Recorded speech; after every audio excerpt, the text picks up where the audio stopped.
The question number 2 in the quiz was, let me read it out. I will share the uh, quiz on the Google Classroom. So the question says an open series connection of RLC.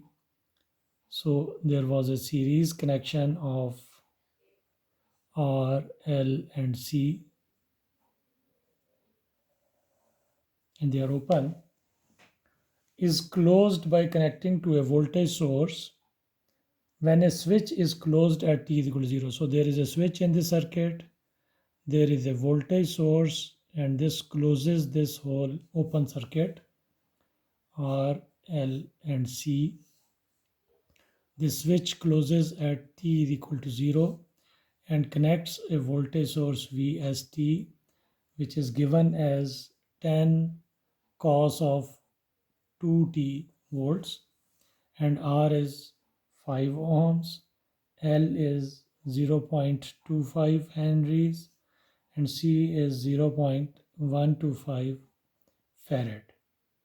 And then one of the information is given that capacitor had a voltage of 5 volts across its terminals before t is equal to 0 with the polarity opposing. So this polarity opposing this voltage source, and there was a, so if we call this VC across the capacitor, if we call this VC, then VC at 0 minus is 5 volts. And because the switch was open, the question says find the expression for the current IT. So let us find this current flowing in the circuit. The same current is going to flow through all the elements because they are in series. So through the, we know inductor is an energy storing element as well.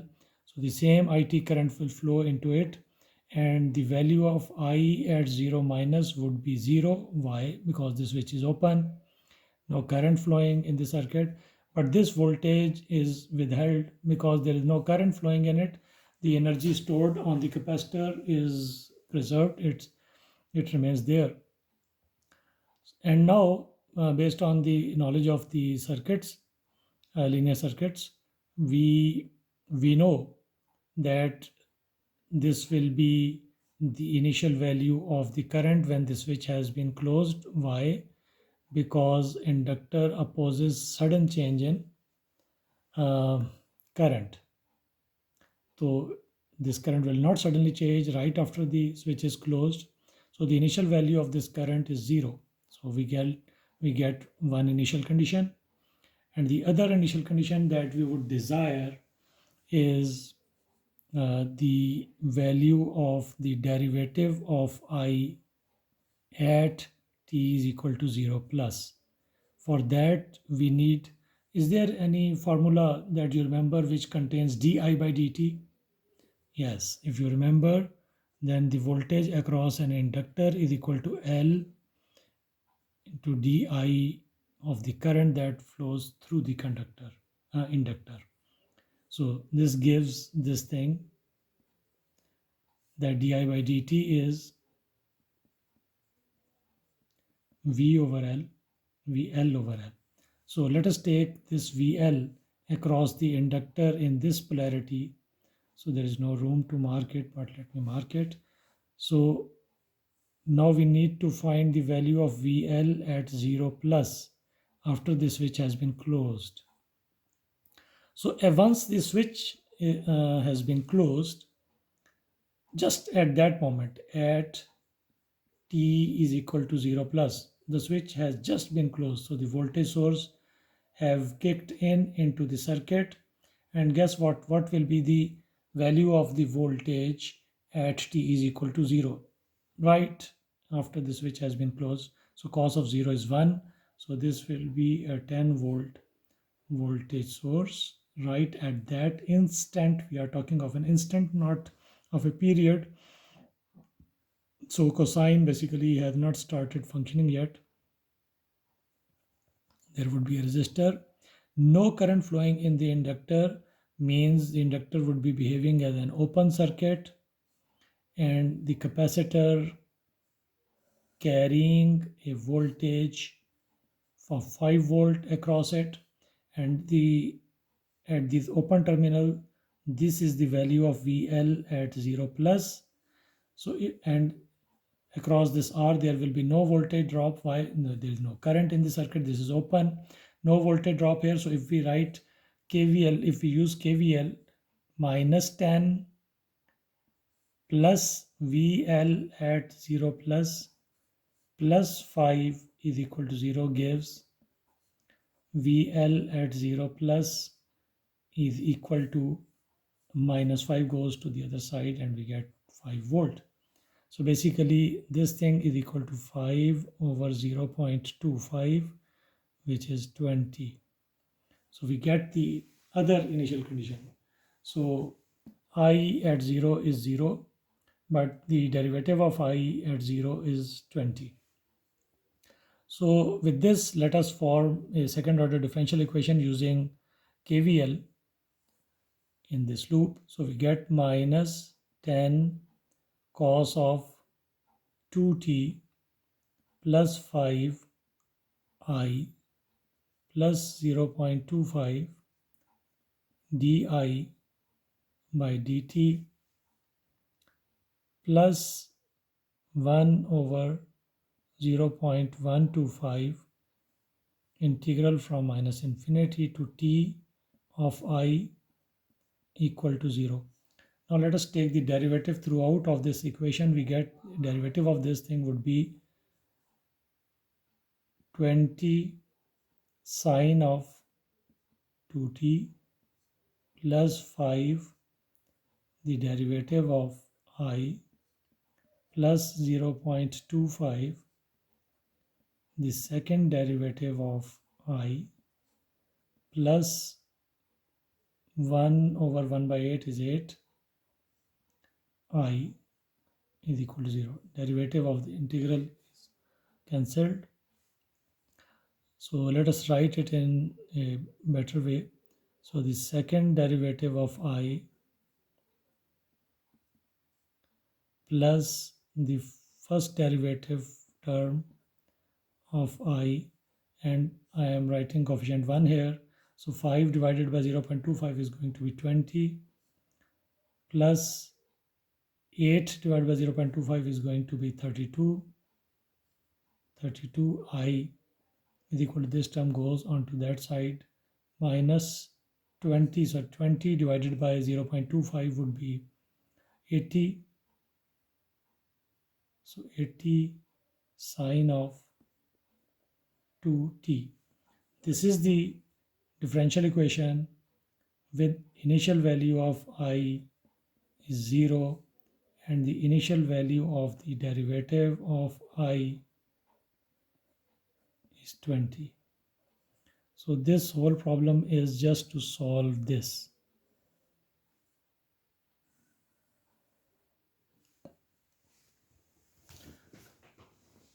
By the way, one very important thing that I may have missed in the solution of question number 1 is to verify whether the ultimate solution found satisfies the initial conditions or not. At least one should quickly check by putting t is equal to 0 that whether it satisfies that equation or not. So for example, for question number 1, we got this thing. So if we put t is equal to 0, x0 is, we can see it's not 0. So if we want to verify, we put t is equal to 0. So we get x of 0 is equal to 4.25, which does not satisfy the initial condition. So not equal to initial condition. So this is a problem. However, I don't think I have done anything that is not correct. So basically we need to hunt the reason for this, and I like you to join me in finding what's wrong here, right?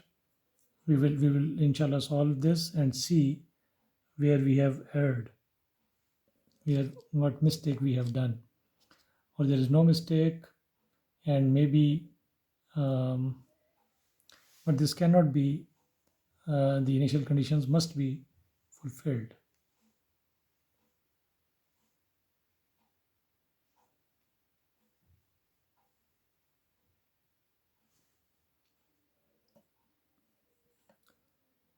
Hmm, the particular solution is not based on the initial condition. So any set of initial conditions will fulfill the particular solution. We know that the final solution is just the particular solution, and therefore checking the initial conditions by application to the particular solution will not, may not yield the initial conditions, may not satisfy the initial conditions. You see, there is no use of initial condition in this solution, so basically we cannot check this. However, uh, initial condition has a role to play in here, and I hope I have not made a mistake here, but please check this and see what I have done erroneously. I will also check myself. I'm just solving it for you, and if there is some mistake in here, if somebody points that to me, he or she is going to get some credit for that as well. So we are going to do the same thing for this as well. So I'm just warning you that whenever we solve something, at the end, whatever the solution we get, at least one should quickly check for the, by putting t equal to 0, this initial condition. If there is time, one should check this initial condition as well. If this is not satisfied, we don't need to check this. But if this is satisfied, we must also verify that it satisfies this as well, so that we are sure our solution is the absolutely correct solution and we have not committed any mistakes. When there are a lot of calculations involved, sometimes we may commit some mistake. And for example, right, you see, I was writing minus 20 sine 2t here. So whereas we have to divide this by this factor throughout. So I was going to miss on that.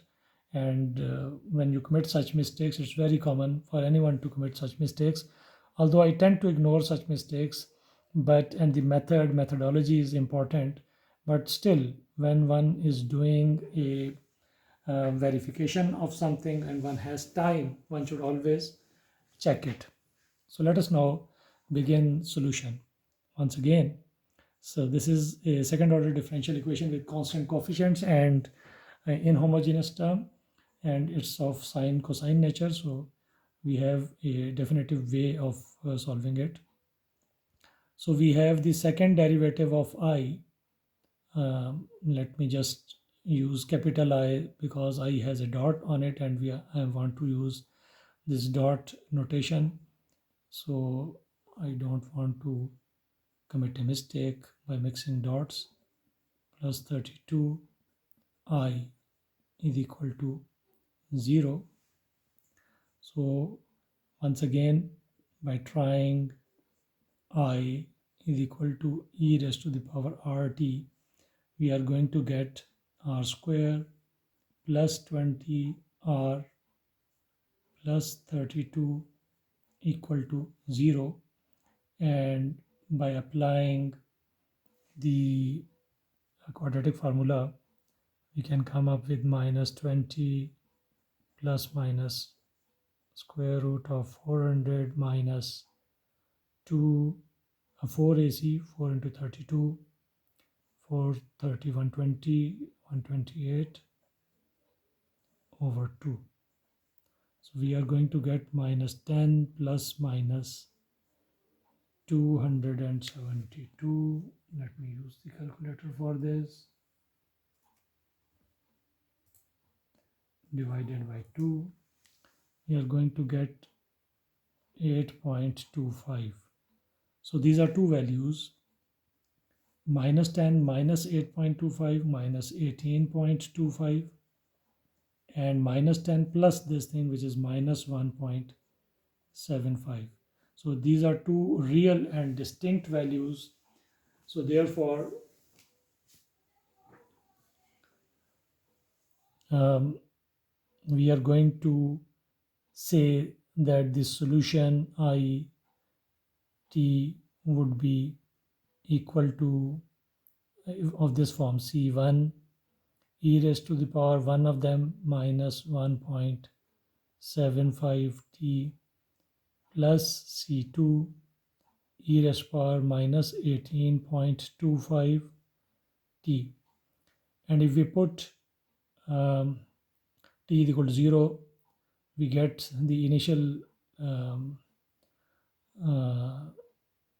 we can solve for C1 and C2.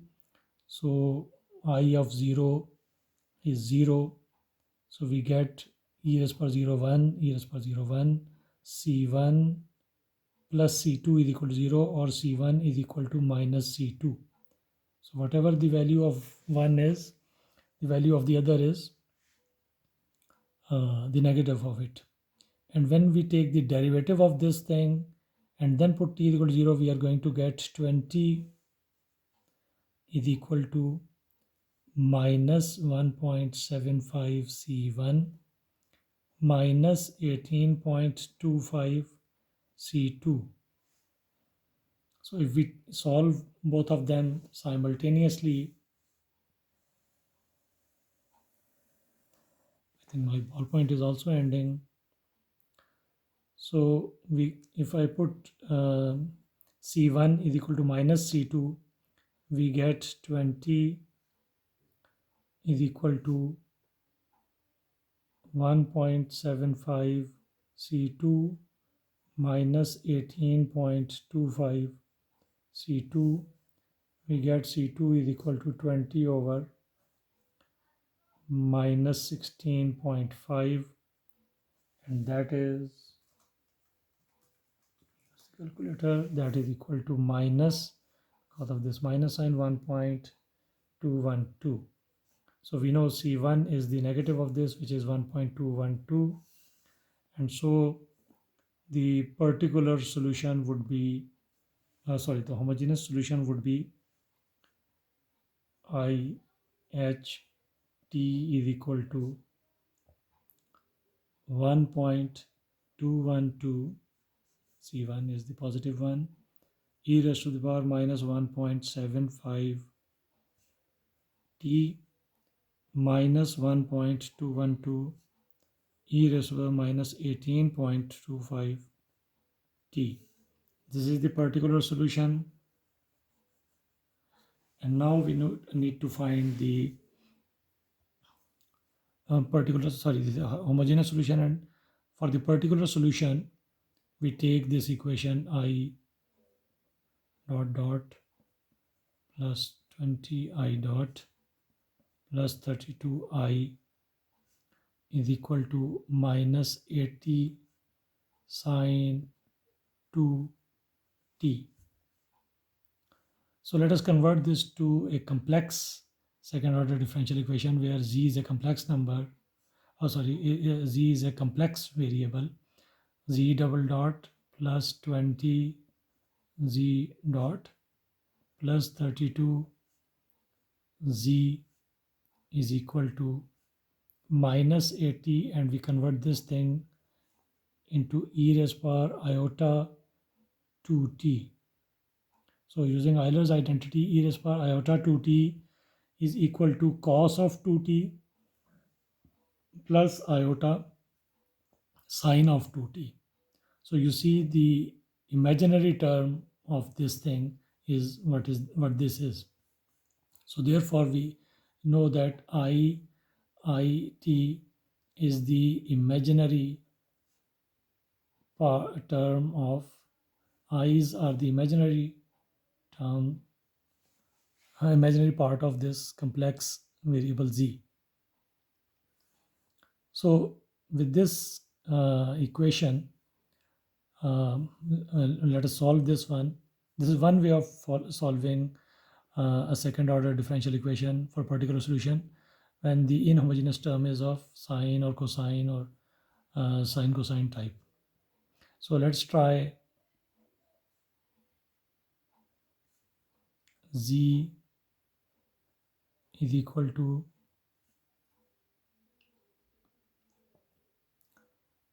c e raised to the power of this type iota 2t.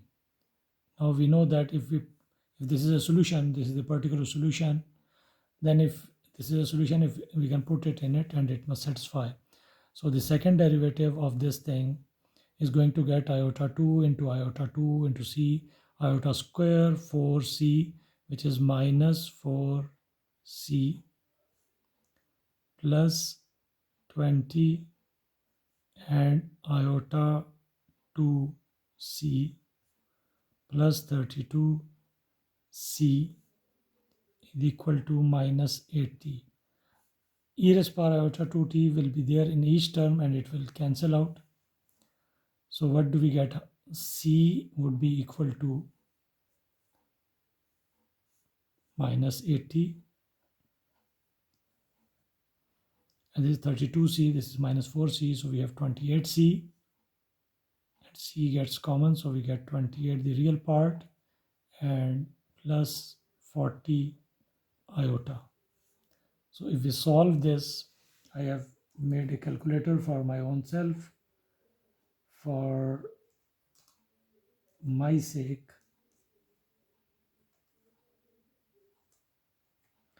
and I'm using that to solve this. You are welcome to use your methods to solve it, and by solving this I get minus 0.94 plus j 1.34. I have rounded it out somewhat. So now we know this is the solution, so z is equal to zp is equal to c minus 0.94 plus j 1.34 into e raised power iota 2t, which is cos of 2t plus iota sine of 2t. So basically, if we multiply these, or we can directly write the particular solution for ipt would be equal to the imaginary part of zp, and let us multiply each term and see if this is the real part, makes the real part, or the imaginary part. So these two does not have iota in it. This multiplied by this is going to have iota in it. So minus 0.94 sine 2t is the imaginary term, and then this multiplied with this is this is iota. Engineers write iota as j, so that was why I could not contain myself. So this multiplied with this plus 1.34 cos of 2t. This multiplied with this will have iota square, which is real. So this is the particular solution, and the overall solution or the general solution would be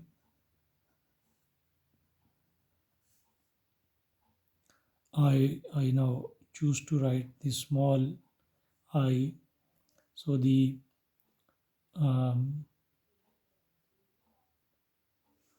homogeneous solution is 1.212 e raised power minus 1.75 t minus 1.212 e raised power minus 18.25 t minus 0.24 sine 2t plus 1.34 cos of 2t. Now this is the solution based on the methodology that I have taught,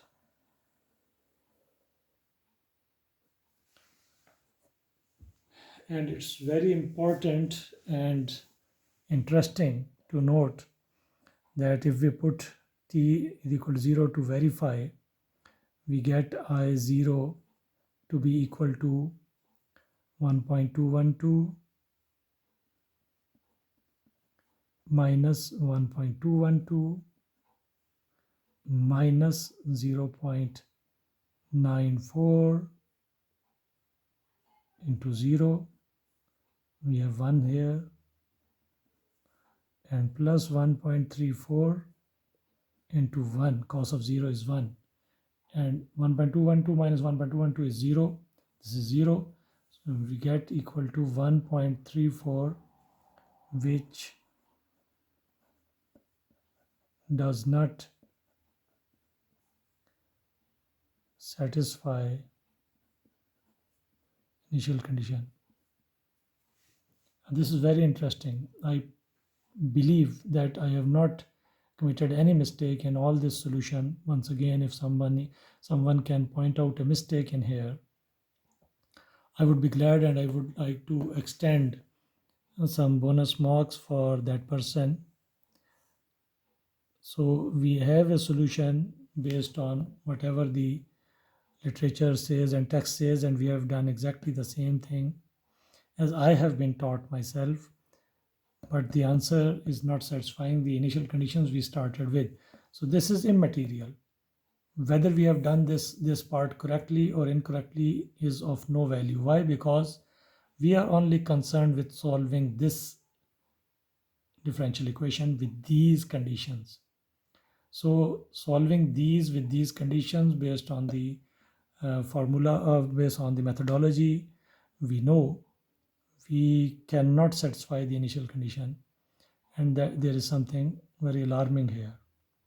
I will like to record another video and try to do the same thing using something we have just learned, and that is going to be an interesting learning for us. That is by using the Laplace transform.